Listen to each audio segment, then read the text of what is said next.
I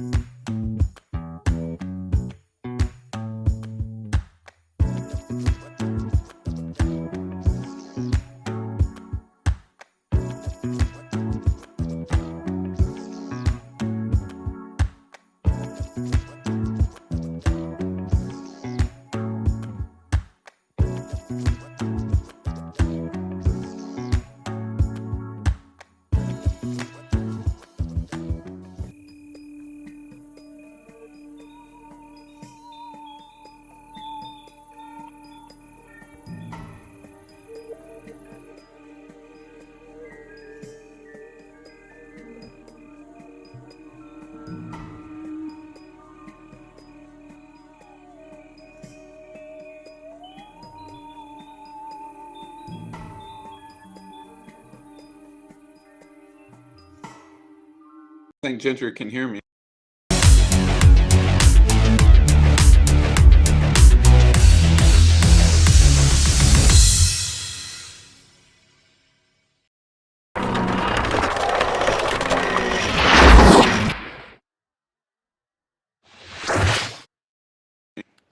What is up, guys? I'm really excited today.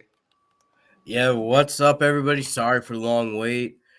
I've been sick and it's been busy with my businesses. Furniture store, we had to close down to 7 sites from 9. So, and I moved a lot of the office stuff into here. So I got a lot of extra desks and stuff in this office here. So It has been exciting for crypto, man. yeah, it has been. Cody's been keeping me updated. I've been working hard on it. So I know I blew up your phone, and I'm sorry, but I really like to keep people updated, especially you, because I know you're busy a lot and stuff, and like I just send updates that I find worthy of, because like there's a lot that's been happening. Crypto is evolving. Like this, I hope you guys realize that crypto is a nonstop evolving space. Like you've seen Kaspa, a coin that's 2,000% in 2 years. Nobody knew what Kaspa was in 2021. Kaspa didn't even exist last bull run. All of a sudden, it's 2,000% over 2 years. And like even 2 years ago, hindsight is everything. If Kaspa came out right now, I wouldn't invest in it just because, I got my current altcoins and I would see it as a risk. Like you see a brand new token, you're not necessarily going to invest in it because it seems risky if it's a brand new token. Absolutely. But before we get into it, welcome everybody. Welcome to another episode of Simply Investing for What's in Your Portfolio, episode 25. As always, guys, this is supported by you guys hitting that like and subscribe button. So help us out, help us grow. We're at 293 subscribers. We seem to be skyrocketing through. Yes, sir. So we kind of went up from 183 to 293 in really like a couple months' time. So hope you guys keep enjoying what we keep putting out there. We always talk about fun topics and things like that.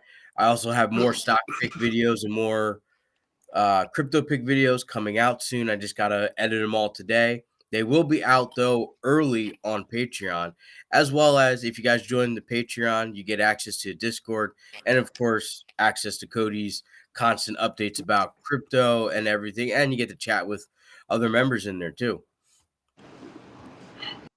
So all that link is in the bio, but here we are going to talk all the craziness that's been going on really in the market, in crypto in general.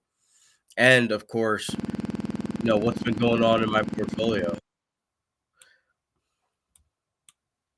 There we go. So sorry about that. Even got a little bit of feedback there, but hope we got all that squared away. Oh, there we go, Cody. Somebody called me and it messed me up. Sorry. No worries. But welcome in everybody. We're going to get going on the show here. I do want to ask you, Sal. What are your current thoughts on quant still? Like I know I'm holding quant. I'm not buying anymore because I have a shit ton of quant. I have 100 quant. But it's like, what are your thoughts on it? Some people are getting a little worried that the volume's low. It's at 16 million. The price action's been boring. But in my opinion, boring is good, especially for an altcoin like Quant, because I just saw a guy last night buy $3 million worth, and not only that, I've been seeing big purchases on it, and the price has actually been stabilizing. Like the lowest we went to was $85, and we did not go back. We haven't gone back to the June 2022 low of $45 in almost 2 years. Yes, I'm still very strong on quant. I was actually going to buy 300 quant myself today to get myself up to 3,000 in my 3,000 quant in my bag. Damn. It's not something I foresee getting rid of out of my portfolio. Speaking of my portfolio, like even still with all the craziness, I'm up about 4% from the beginning of this month till now, which is pretty good. It finally went back into the $3 million range, mostly because of Bitcoin and Ethereum. But as you guys know, I dropped Sol, but I'm not going to be dropping Quant anytime soon. If anything, I'm going to just keep adding to it because as long as it stays at this $100 range, even if we only go to $300, I will have made a significant chunk of change off of it. Audio issues. But yeah, can you hear me? Oh yeah, I can hear you now. Okay, yeah. Quant's all it takes for Quant to hit $1,000 is a $12 billion market cap. $12 billion, you got to think that's nothing for a market that's in a bull run, and there's tons of liquidity. Like I think last bull run, it went to $6 billion and a $3 trillion market. So if we even double our last market cap and we go to $6 trillion, that could put Quant at like $800. Mm-hmm. Definitely. And But what Quant's doing, as far as fundamentally, in the past 2 years, they've changed so much, and been getting involved with Project Rosalind. They actually made an update about Project Rosalind yesterday about their partnership with the Bank of England. Like it's just nuts. mm-hmm. Now I do know that a lot of people don't like the fact that it's really going to be centralized, focusing on the central bank digital coins and so the CBDCs and stuff like that. But for me, it's just I'm in it because I know that the big money is in it, even though they're not announcing that they're in it. And the reason why they're not announcing that they're in it is because they're probably still accumulating just like everyone else, and they're not trying to raise the price. Because if you knew JP Morgan had a huge stake in Quant, then all of a sudden Quant would just skyrocket because then everybody would want to be a part of it. Or if you knew like BlackRock was getting involved or Goldman Sachs, I think they all are kind of involved, but they're just very hush hush about it. Yeah, and another hedge I have against Quant. I kind of build hedges, so it's like I have Quant. All you guys know that I love Quant. So because I love Quant, I'm hedging it with Chainlink. So I'm building up Chainlink all year. Chainlink is the only crypto I'm buying all year because I have a shit ton of Polkadot and I have a shit ton of Quant, and I don't have that much Chainlink. So I'm trying to get at least 500 to 600 Link by the end of this year. But Link is a good one to hold too. I like to hold Quant and Link together. I know both of those communities are rivals. The Quant community doesn't like Link, and the Link community doesn't like Quant. But I think they're both great to hold together. Absolutely. It's always good to hedge your investments and hedge your bets against what you're investing in. Because what it is Chainlink CCIP versus Quant Overledger. If you like Mm-hmm. both of the technologies, then invest in both. It's like Quant is Overledger, Chainlink is CCIP. I think CCIP is going to be adopted before Overledger is. That's just my opinion. I think Chainlink's technology would be adopted faster. But Quant's Overledger is still amazing. Quant is going to be adopted by big money. I think both of them will. It's just CCIP has more traction right now. Absolutely. And shout out to R3A. Welcome in, buddy. Glad to have you joining in today. We may or may not have an open forum today. Not sure how long I can last. I am still feeling a little sick. I can tell. And it's been a rough couple weeks because I've been, unfortunately I had to let people go on the furniture side. Uh, the moving side, it's starting to pick back up again, and we are like understaffed. And then of course properties, it's we have a record amount of people putting in applications for rentals that we just don't have availability for. And of course I'm getting beat out by, if you're in the area, a lot of local investors are getting beaten out by big funds from the Northeast. I think one put like almost $800 million into the Fayetteville area. Another one's been buying up a bunch of properties in Bentonville, Rogers, and Centerton. So it's kind of hard to beat that cash purchase price. It's crazy. Wait, you said they're buying real estate in this area? Yep, they're Fayetteville? buying rental homes, rental properties. There's a few more big luxury apartment complexes being built or that are planned to be built, and condo projects and things like that. I might actually have to pick up chat with Aiden because let him go get me my house in Bentonville. Ooh. Yeah, because fun fact, guys, by the end of this year, I plan on getting into moving from Fayetteville to Bentonville. I'm gonna move out of my because I have a duplex that I bought, and we live in one side and we rent out the other side. I'm going to move out and get a house, and my brother's moving out and getting his own house, and so we're going to end up just renting out that duplex that we were in, and of course we're going to be moving to where we're going to be moving. I want to move to Bentonville because the downtown Bentonville area is kind of reminding me like Princeton, New Jersey is. So very easy and easy access, nice to join, things like that. Shout out to R3A. Did you see RGTI? No, I did not. Cody was also talking about yesterday about render token as well.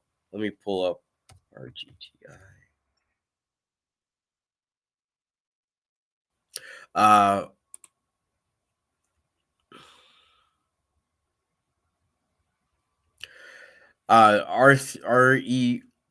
R3A. You're gonna have to tell me if that's a stock or a crypto. Um, that's a stock. Okay, we'll go ahead and check out the stocks in a little bit for you. Yeah. Okay. Yes, that's the one about quantum computing. Yes, we had a chat about that a couple weeks ago.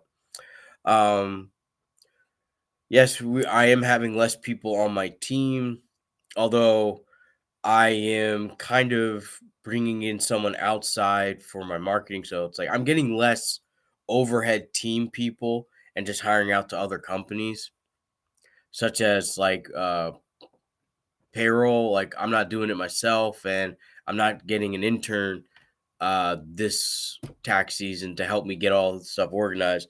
I'm just hiring an outside company to do it. So it's just one of those things that just happens. Unfortunately, the furniture markets retail market has not been very favorable, but some stores will turn around, and it seems like we've stopped the bleeding and we're starting to have gains on that side. But hopefully, hopefully the furniture chain doesn't come out to be a bad decision for me. I don't think it would, but we'll see.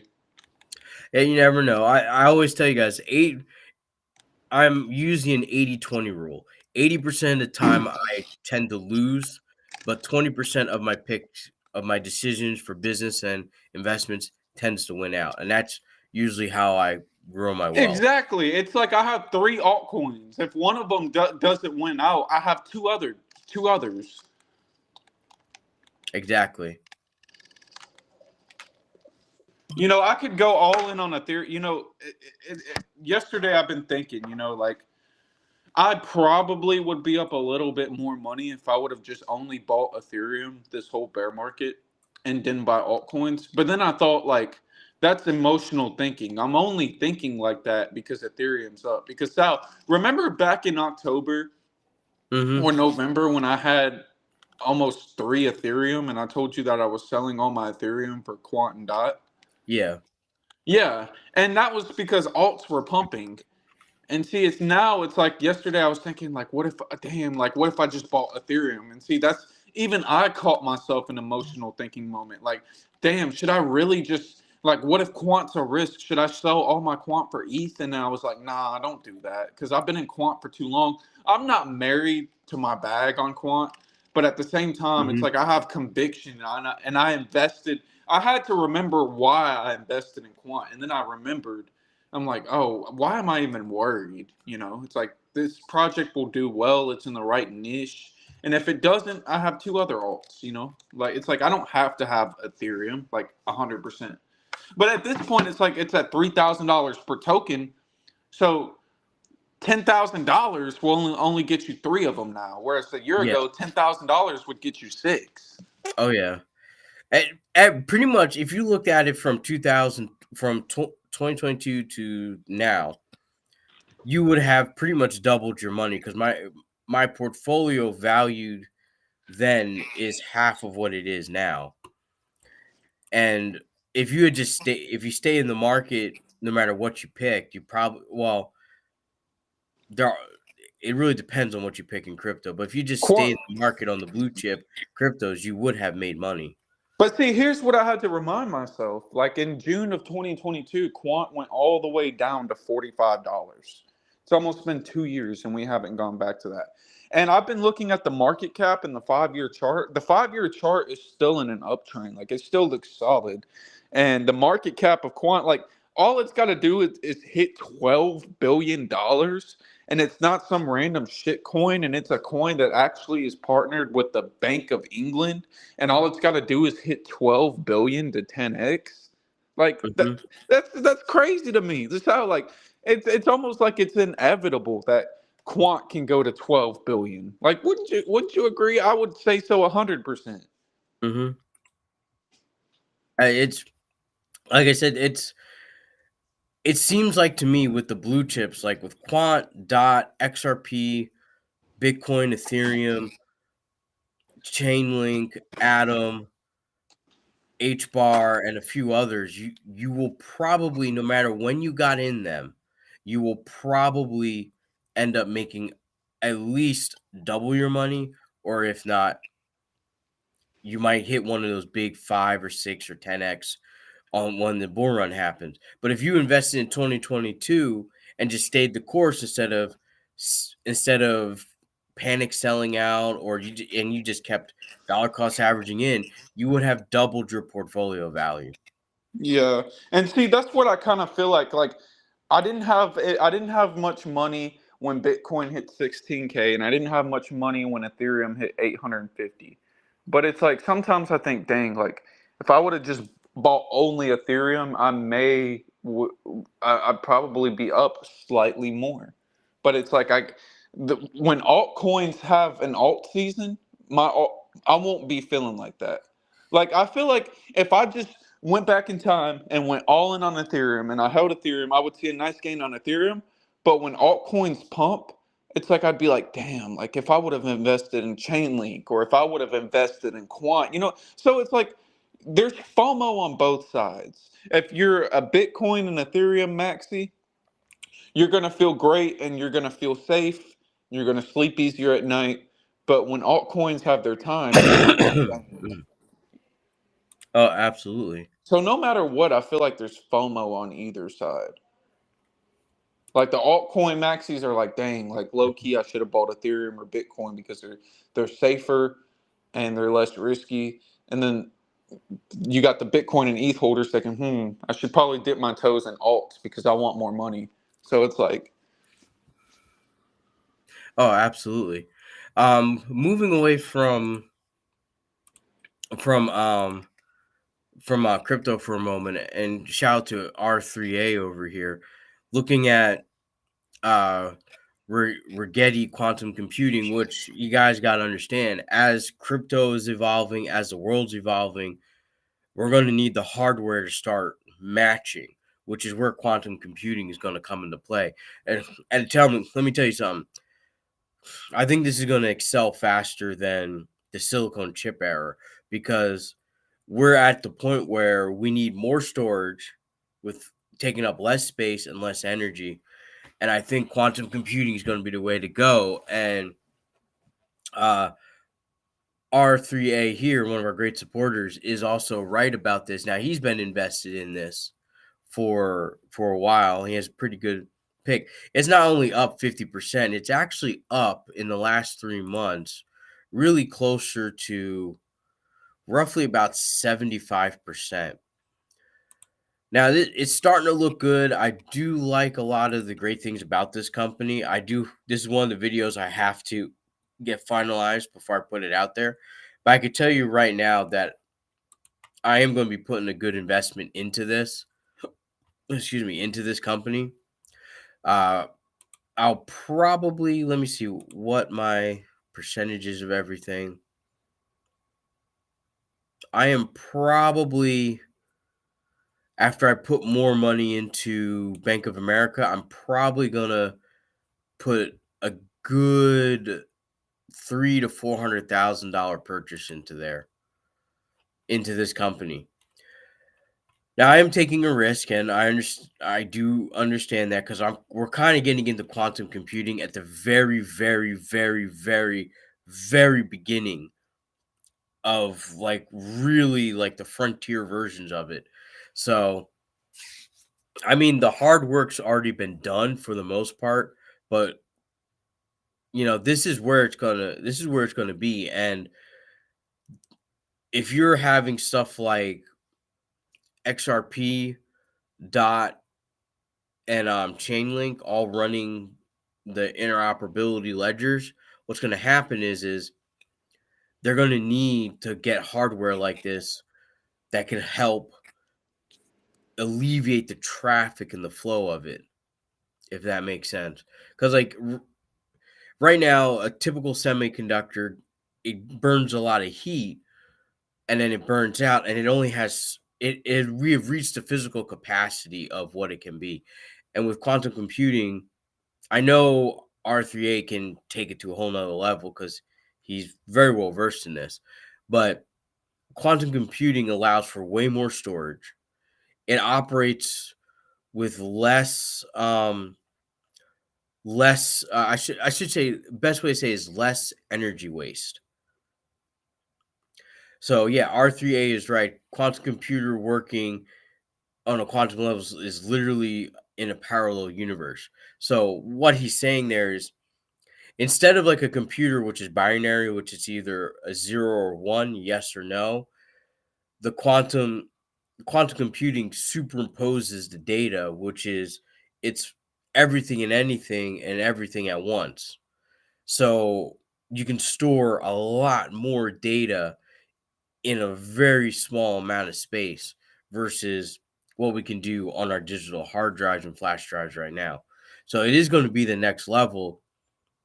Not yet here today, but give it another 10 years, we're probably going to start seeing this become more mainstream, especially when you got what is that Apple thing, the Apple Vision, and stuff like that. Vision Pro.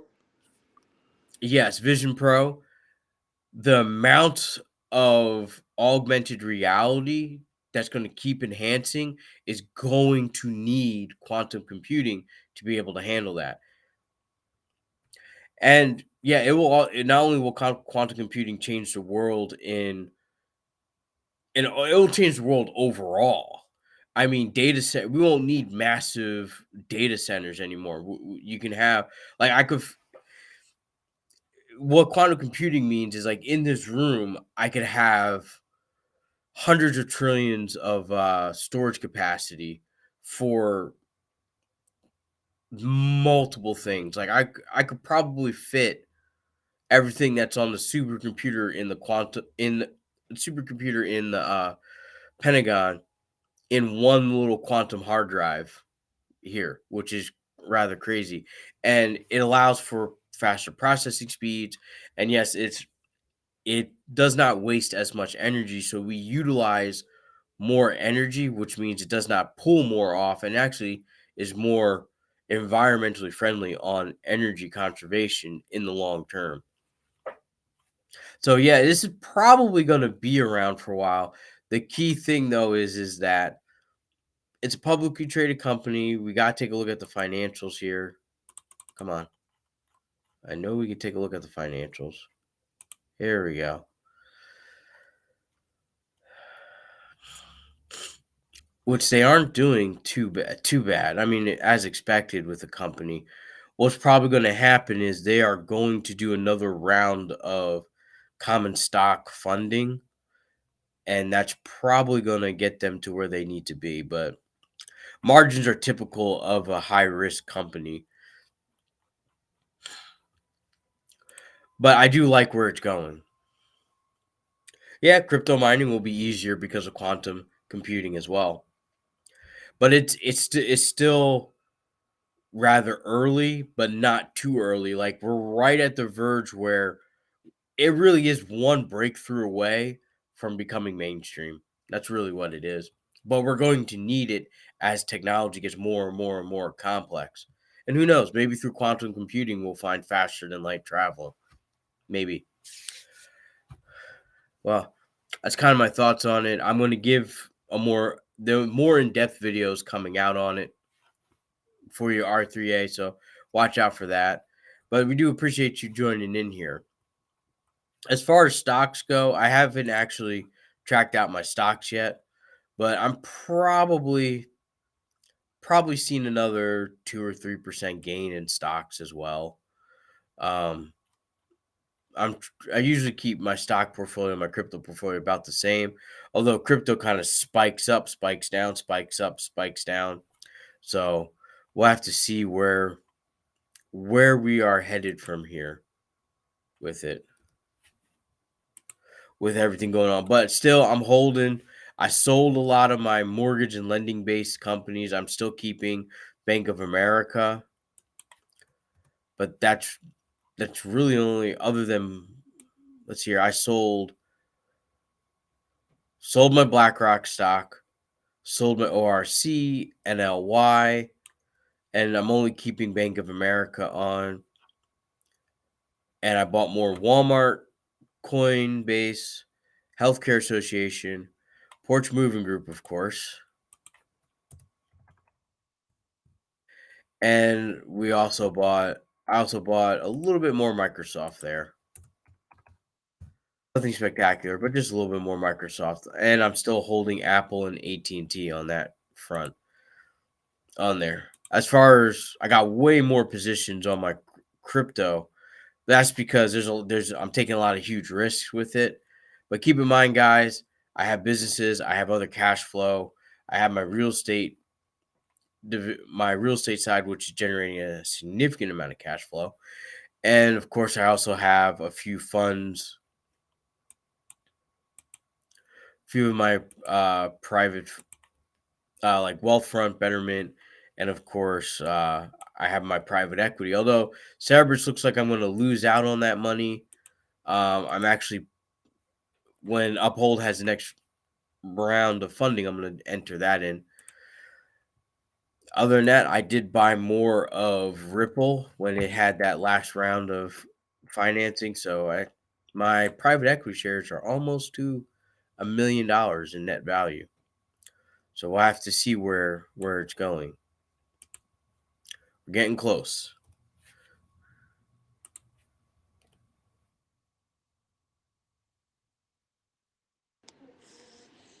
Yeah, I like quantum computing. It's an interesting concept.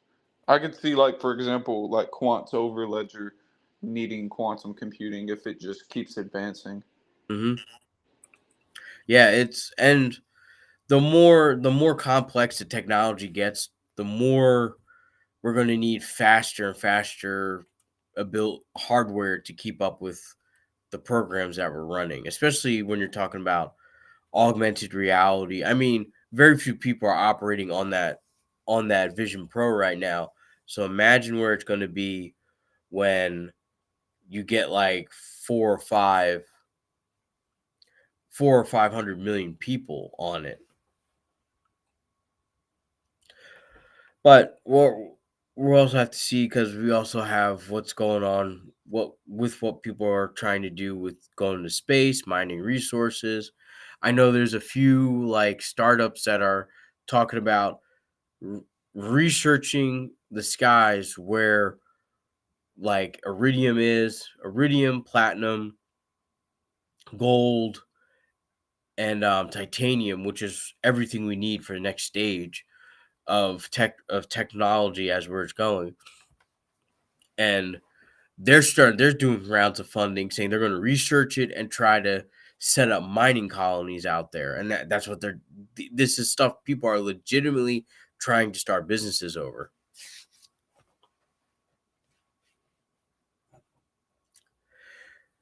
Wonderful job, R3A. All my portfolio money was in RGTI. After 58% profit, all principal I removed, and 58 profit is still in that stock. That's a very good way to do it. Make sure that you try to protect that principal.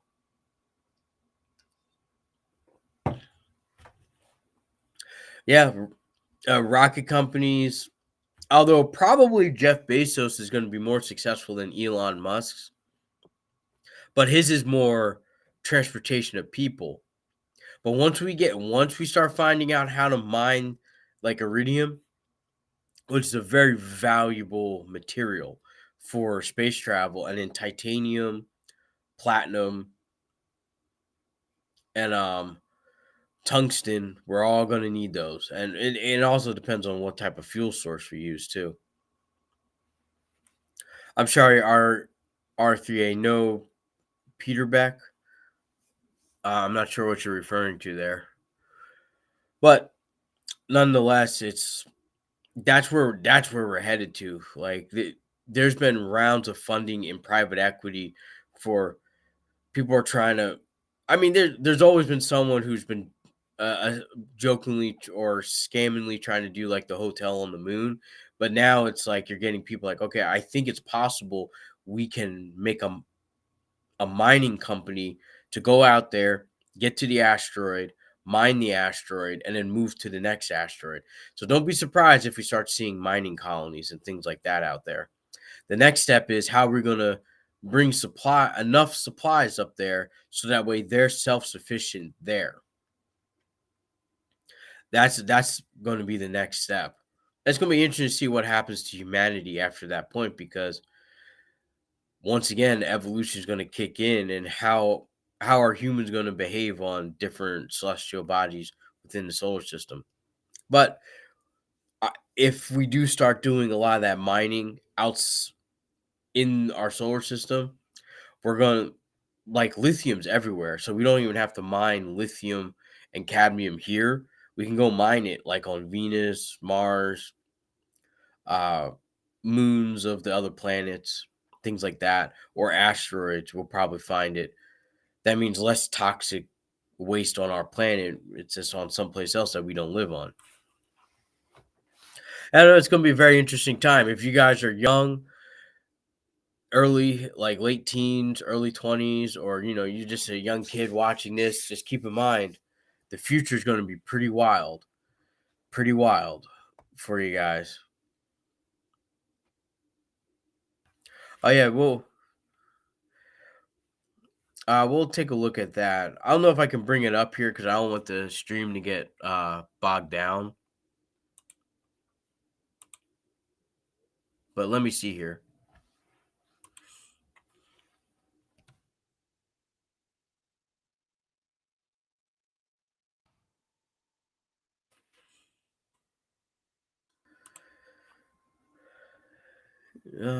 Please look at the video of neutron rock. Okay, I got that right.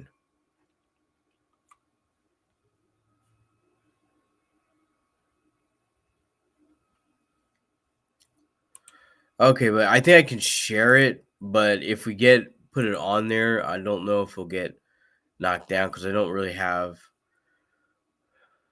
But yeah, there's an update on it. Earlier this year, I ate my... So there is an update on it. Let me just get past all this.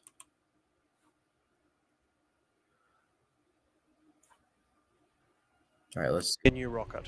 Well, ironically, you don't start at the rocket. You start at the satellite and all the spacecraft that you need to launch, and then you start the design process around that. Over 80% of all of the satellites that are going to be built in the next decade are going to be small satellites and constellations. And these constellations form a critical part of the infrastructure around the planet to guide, monitor, and enable Earth's future. Constellations require very unique deployment needs, and up until now, there hasn't really been a vehicle that's optimized to do that. But of course, Neutron's not just great for constellations. It's great for geostationary deployments, human spaceflight, and of course, my personal favorite, interplanetary. Now, as we went through the design process, it became very, very clear that this rocket was going to dispense with all convention. So what does a rocket of 2050 look like? Well, let's start off. Sorry, we got to pause it. So fair use and all that stuff. You know, although I don't think they won't mind us sharing about this and talking about this because it's probably good. I got you. Okay, Peter Beck, CEO of Rocket Lab. We'll have to take a look at, but there are people legitimately trying to get business to move out there. Kind of the same way it was 500 years ago with people trying to get businesses to go to other continents. It's the same thing. But now you have quantum computing, you have new technologies coming out. Oh, we're going to play it again, but I got to stop it and add in other audio to it for you guys. So that way we don't get taken down. But this stuff it's going to get pretty wild. Like we always used to joke in my family about Star Trek. And I'm telling you, I think the age of Star Trek is coming. I think it's coming a lot sooner than people think. Yeah. Well, yeah, let's continue watching this a little bit longer. With the absolute basics. This is a reusable launch vehicle, so that means it's got to land. So you don't want any deployable landing legs. You want a nice, big, wide, static base. Next is the upper stage. The upper stage is actually really, really tricky because it has competing requirements. Firstly, it has to be the lightest and the most high-performing structure as part of the launch vehicle, but it also has to be the lowest cost because for Neutron, at least at this point in time, it's a disposable upper stage. So when you think about making super light structures and super high performance structures, you need to really put them in tension. So Neutron's upper stage is actually hung from the payload separation plane, which makes it incredibly strong. And it also makes it the lightest upper stage ever in history. Finally, we add tanks to the bottom of stage one and then connect it all together. Now, Electron's taught us a lot about reusability, and reusability and re-entry is not actually a structural problem, it's a thermal problem. So the best way to manage a thermal load is to just not have it. And if you look at Neutron behind me here, what you can see is a continually decreasing shape and size of the vehicle, starting large at the base to smaller at the top. That's actually really important because what that does is it decreases the pressure along the vehicle. So as we're re-entering the atmosphere, that decrease in pressure ensures that we don't have any shock waves attaching to it. So this is Neutron. It is an absolute beast. It stands 40 meters tall, it has a 7-meter diameter at the base and a 5-meter class fairing. And as you can see, we can lift 8 tons in a fully reusable mode, returning back to the launch site, or 15 tons is its maximum payload capacity to low Earth orbit. And the vehicle itself weighs 480 tons. So if you stood in front of a rocket in 2050, you wouldn't expect it to be made of normal materials. Okay, before we get into that, the design is crazy, and that is also crazy that the Air Force and NASA gave him $500 million to complete the contract. My only worry about this is for the life of me, I don't understand why so many people are believing in flat earths and all this conspiracy and this other bullshit that's going on out there. If you ever want to talk about smooth brain stuff, that's crazy. Because I don't know. If you are a flat earther and you're watching this, the sole reason we have a magnetic field is because we have one ball of iron at the center with another outer wall in a spherical shape rotating in opposite directions, creating a magnetic field. And every now and then each one switches directions, so they go in, but they're always going in opposite directions, which generates a magnetic field because it's creating the friction as it's going like this and constantly. So I don't understand the thought the thought process behind it, but I do know that more and more people, and it seems to be more people on conservative side of the spectrum, are starting to fall with like believing in flat earth, there's a firmament, all this is bullshit, all this is nonsense kind of deal. Oh, we're going to look a little bit more. We're going to look a little bit more, but I want to get over this because this is a huge risk to it all, because you got to understand radicalism and the lack of intelligent understanding of a mass of people can cause things like this to be halted. That's the problem. And this is the first time, like, we don't have any major wars. We're not having anything. And people talk about World War III, but World War III is very unlikely to happen, especially since we're experiencing population decline, which is in tow with the last few thousand years of population growth. We're experiencing population decline. Most countries, we're barely producing enough energy to keep everyone going. So this is something that we really need to be focused on and keep pushing forward. The problem is that there's going to be a lot of, hate to say it, like radicals that might be an extenuating factor that could halt the progression of companies like this. I just wanted to point that out there for you guys, because I'm a firm believer, like, this is the next frontier. This is the next step. This is where we're going. It's like, this is where we're going to have to go, whether people like it or not. Weight is absolutely everything in a launch vehicle. So what we set up here is a little bit of an experiment. We have roughly 1 square metre of material here, and we've allocated 3.5 kgs per square metre of the rocket. Now, stainless steel is quite a popular choice. Oh, that's not so good. Let's try some aluminum.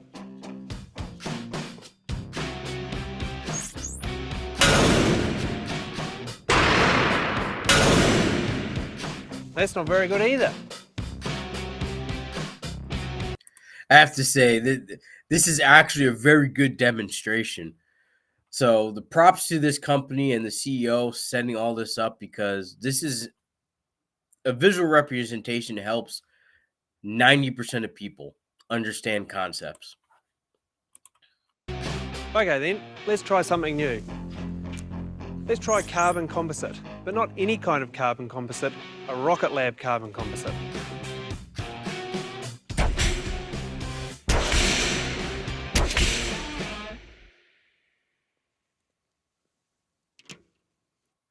Now that's what I call a 2050 material. But sometimes carbon composites get a bit of a tough rap because they're expensive to manufacture and slow. Not the case.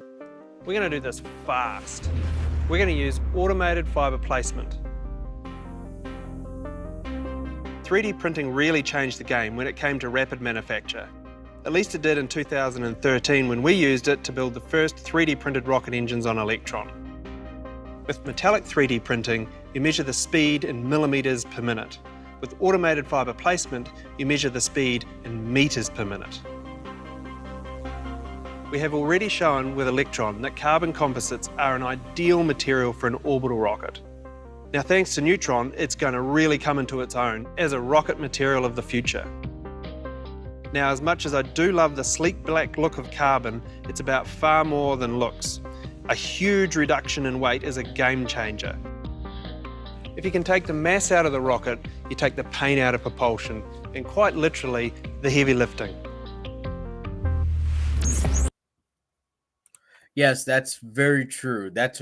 that's a very good way of building. I wish like SpaceX and like Elon Musk and Jeff Bezos did something like this rather than what they did. But they're taking an excellent approach. So you can tell they're trying to be the Commodore of the space fleet. They're going for what can we do to push the max amount of cargo up into space. And the more materials you can get up there more efficiently, the more money you can make. I like this.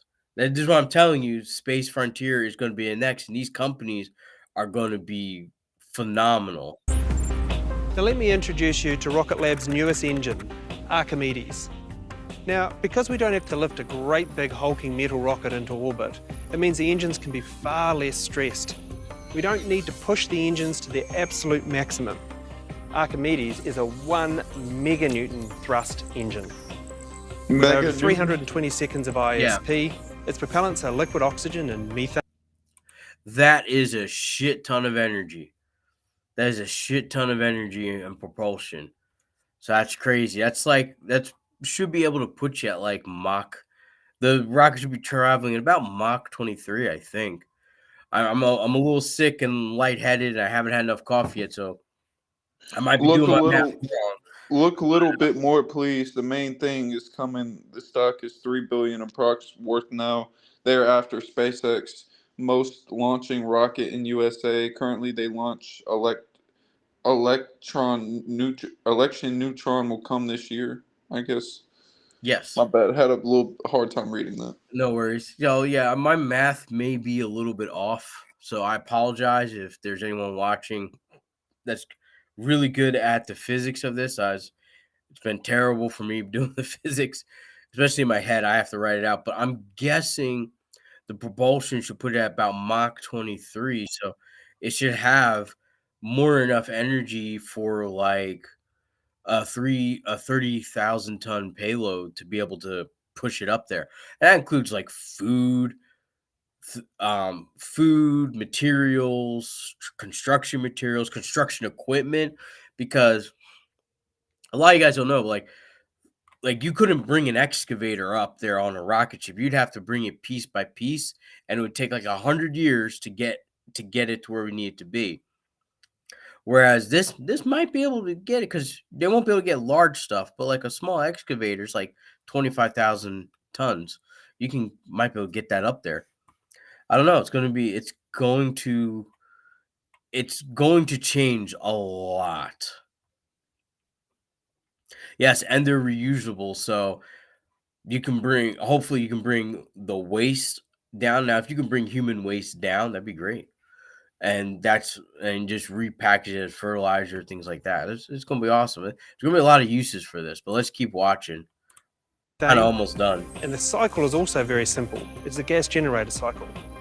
These are all the things you want when you have to build an engine that can be reused over and over again. There is no point in having an engine that is absolutely busting its bolts at 11,000 psi. What we need for a reusable launch vehicle is an engine that can run over and over again at very low stress and very high margins. That's what's important.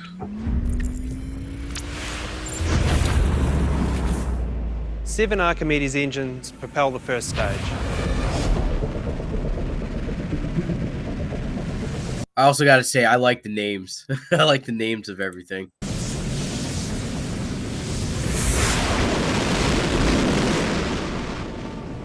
Since reusability is at the heart of the Neutron design, we asked ourselves, how could we reuse as much as possible to really drive down those costs and time to get it onto the pad and launch again and again? The answer is not throwing away the fairings or even trying to catch them. The best way is to never get rid of them in the first place.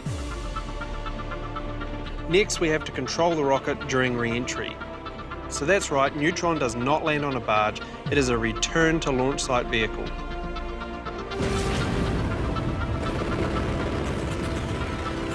So to guide the rocket back, we use the shape to our advantage, just like Electron. We use the atmosphere to do as much work as possible. Small control surfaces called canards at the front make small changes in the trajectory needed to get the accuracy and guide the stage back to the launch site where we started.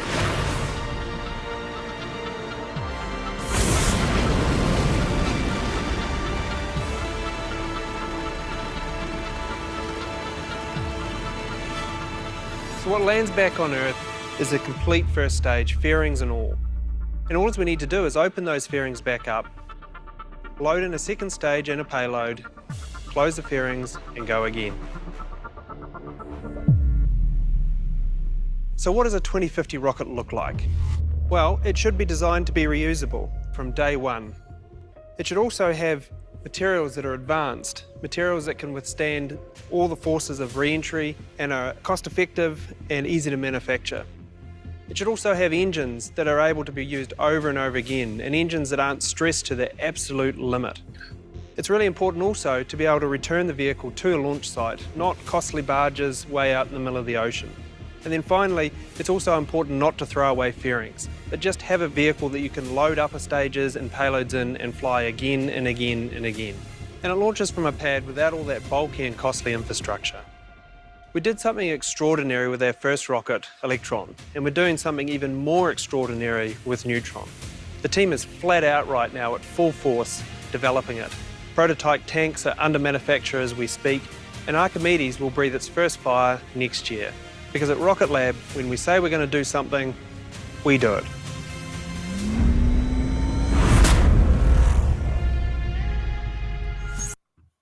Okay, well, there you go. And this sucker's going to be ready to launch this year, so it's going to be interesting to see. But it can handle a much heavier payload, which means bigger machinery we can get up there. Once we get the first set of machinery up there, that's all we really need. That's all we really need to keep everything going. That's it. So it's definitely something to keep looking out for. And I'm telling you guys, like, excuse me, this space exploration and, bringing mining and everything up there is going to be where we're headed. The human waste experiment, they did this 2 days before experiment only already in orbit. Oh, okay. I see here. So, yeah, it's definitely something we want to keep an eye out on. And like I said, guys, like things are changing, times are changing. And we are going to be basically the horse and buggy generation of the next century, because they're not going to understand how could we exist without traveling space. Like, that's insane. If we even make it to next century. Oh, we'll make it to next century. We'll make it. Believe it or not, it's humans, people as a whole, humans, we got a lot of negative things, but we got a lot of positive things that are driving. It's just that because of social media and because we all like drama, and that's what we're seeing. That's what we're seeing, and it seems like it's everywhere, but it's not. There's a lot of people who are So basically at the stars trying to move forward. So basically, just like being on social media and seeing like celebrity stuff, it can potentially like lower how you feel and your vibration and stuff. Yeah, a lot, because like a lot of them, you see it, you're like, man, I'm not living that. But when you start realizing like where we are as a species, as technologically advanced as we are, what's happening, you realize that we are a hell of a lot closer to Star Trek than people think we are. We're like very close. However, it's kind of funny. According to Gene Roddenberry's lore of Star Trek that he wrote out the entire lore of Star Trek. Everything has happened the way it has happened for humanity since, and he wrote this book in the 70s. So everything has happened pretty much how he wrote it, which is kind of funny. I don't know if it's serendipitous, or was he from the future, or did he look into the future? Did he have outside knowledge? But according to him, I think it was like 2048, the world in Star Trek storyline had a massive world war. Like, I think it was something like 3.5 billion people were wiped out. Like, humanity went from like 10 billion people down to like 700 million in like a span of 20 years. But from that came the warp drive and space flight and everything else like that. So I don't know. But also but the funny thing is we are in the time period where they had these weird socialistic capitalistic states, and they had like zones for people and things like that. It was really weird. So, and you couldn't travel outside your zone if you didn't have enough wealth or something like that. So it's very interesting because we're kind of falling into that. It's just maybe he knew something about human psyche or whatnot, but I'm just letting you guys know that that's where we're headed. And even if you're 20 like Cody, you might be like 50 when it really starts kicking off, but the next generations coming are going to really excel. But I kept telling people we're kind of entering into the nano age of evolution for humanity, meaning the ones who are not ultra smart are going to fall behind. The ones who are going to be ultra smart are going to push forward. This does not mean like Andrew Tate and getting Bugattis and stuff like that. This means they're the ones that are going to transverse the stars and get out of here. And they're going to be on a level we can't even comprehend, where the rest of the leftover bits of humanity, which are the people who can't transcend to that level, will be left behind. Unfortunately, the way things are going, we probably won't be able to support human life in the next several thousand years. I'd say probably like 10 or 20,000 years. So when you start looking at how nano age works, is this it's an ascension of technology along with the organism. There's going to be a bunch of us that are going to be left behind. It's just going to be very interesting. Yeah, sounds like it. See how that's going to happen. I keep telling you guys, just because you no longer going to school does not mean you stop learning. Does not mean you stop finding new things to learn, finding new topics to grow about. Yes, here we always talk about money, finances, and business, and I like doing all that. But one of my biggest hobbies is really quantum mechanics, quantum physics, astrophysics. I like that type of stuff. Even though I'm test level, I'm not very good at it. Wasn't very good at it in school, but I like learning about it, listening to people talk about it. That's my hobby, and I do that. One, I like to keep my mind sharp. I'm telling you, when you start doing quantum mechanics and you start doing quantum math and all that stuff, it keeps your brain on as the precipice as what you can be. So, well, with that said, guys, it's been fun. It's been a fun hour with you guys. Obviously, you guys kind of see my mentality where I keep saying like crypto's kind of going to be the bridge to this next step of technological evolution that we will carry. Definitely go check out, do your research and check out these companies. Once again, do educated investment. Obviously, I'm doing my research and I have a different risk level. Don't risk your life savings or your retirement fund for this. Slow, steady gains. That's how everything is made. I don't know, Cody, do you have any final thoughts before we head out of here? No, I do not. I just I'm mainly more on the crypto side right now, just because that's the area that consumes most of my research in my free time, crypto and digital assets right now, just because I'm mainly prepping for this next bull run.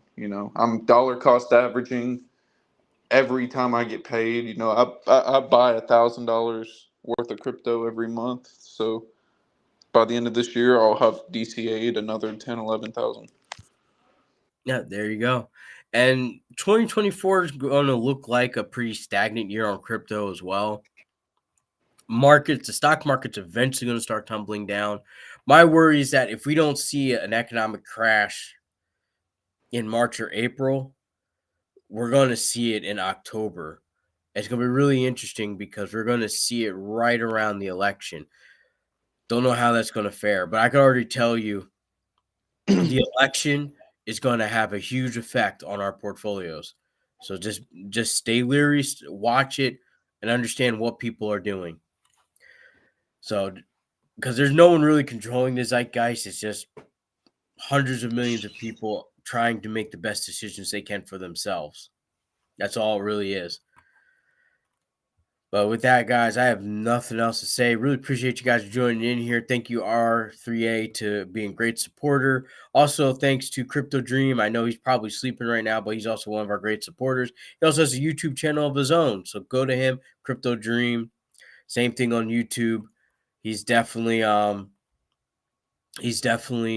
good guy to follow. Yeah, shout out to R83. Yeah. After every war, we have become more technologically advanced. Yeah, absolutely. Like after World War II, there's huge advancements in medicine, plastic surgery, surgery in general. We got nuclear power plants out of it. We got we also got a lot of other stronger materials. We started utilizing titanium better, just things like that. Unfortunately, mass destruction and misery always bears a positive fruit in the end. Let me see if I can get his link here for you.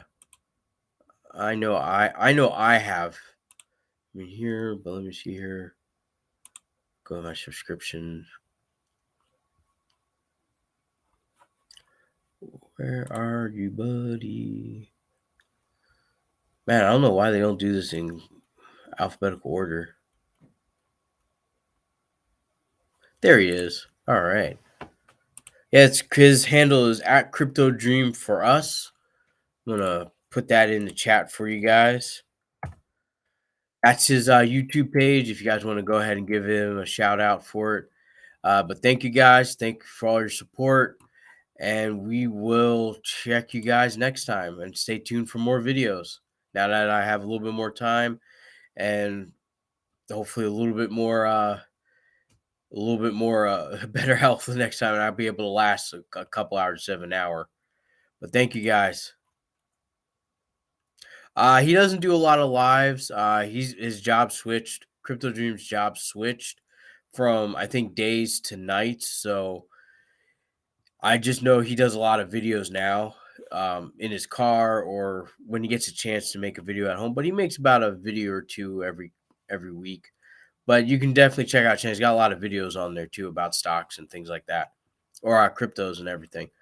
But thank you guys, and I will check you guys next time. Peace.